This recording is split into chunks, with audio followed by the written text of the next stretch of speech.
Spain میں corona virus کی وجہ سے ہسپتالوں میں پاکستانی کمیونٹی کو پیش آنے والی مشکلات میں سے ایک زبان پر عبور نہ ہونا بھی ہے۔ اس مسئلے کے حل کے لیے پاکستانی نوجوان عبدالصبور نے اپنی خدمات پیش کی ہیں، جنہوں نے بارسلونا کے مختلف ہسپتالوں میں انتظامیہ کو اپنا رابطہ نمبر دیا، جس کی وجہ سے درجنوں پاکستانی قانونی مشاورت حاصل کر سکے اور زبان کا بیریئر بھی عبور ہو سکا۔ دنیا نیوز سے گفتگو کرتے ہوئے انہوں نے کیا کہا، آئیے دیکھتے ہیں۔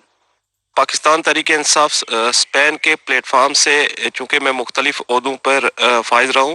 اور جتنے بھی لوگ کمیونٹی میں متحرک ہوتے ہیں، چاہے وہ کسی جماعت میں ہوں، فیڈریشن میں ہوں یا کسی تنظیم کا حصہ ہوں اور متحرک ہوں، ایسے مواقعوں کے اوپر ان کی سب سے زیادہ ذمہ داریاں ان پر عائد ہوتی ہیں کہ وہ کمیونٹی کی خدمت میں پیش ہوں۔ میری جو کیپیسٹی تھی ڈاکٹر صاحب، اس کے مطابق میں نے اس طرح سے کیا کہ میں یہاں پہ قریبی جتنے بھی ہمارے صحت کے مراکز ہیں ان میں نے اپنا نام اور نمبر، ٹیلی فون نمبر کا اندراج کیا، اور میں نے ان کو بتایا کہ پاکستانی کمیونٹی میں کسی بندے کو بھی اگر اس دوران اس صورتحال میں زبان کی مشکل پیش آ رہی ہو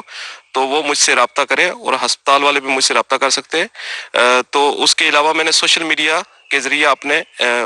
ٹیلی فون نمبر کو کمیونٹی میں پھیلایا، جس سے مجھے گھروں سے بھی لوگوں نے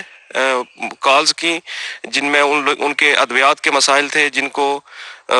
ڈاکٹرز کے ساتھ میں نے رابطہ کر کے ان کے لیے ادویات لکھوائیں۔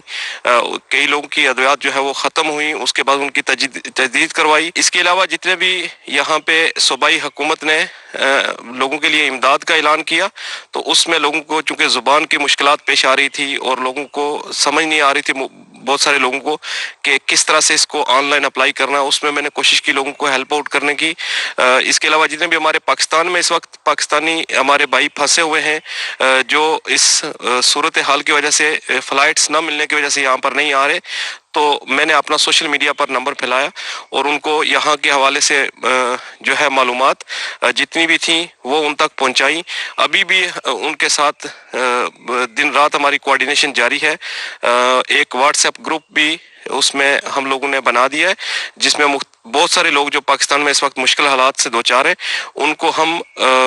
یہاں کی معلومات بھی دے رہے، اور جتنی بھی ہیلپ ہو سکتی ہے ہم سے وہ انشاءاللہ تعالی یہاں سے کر رہے۔ اور جب تک یہ کرونا وائرس یہاں پر کمیونٹی کو کسی قسم کی بھی مشکلات سے دوچار رہے گی، ہم انشاءاللہ تعالی کمیونٹی کے ساتھ کسی نہ کسی معاملے میں پیش رہیں گے۔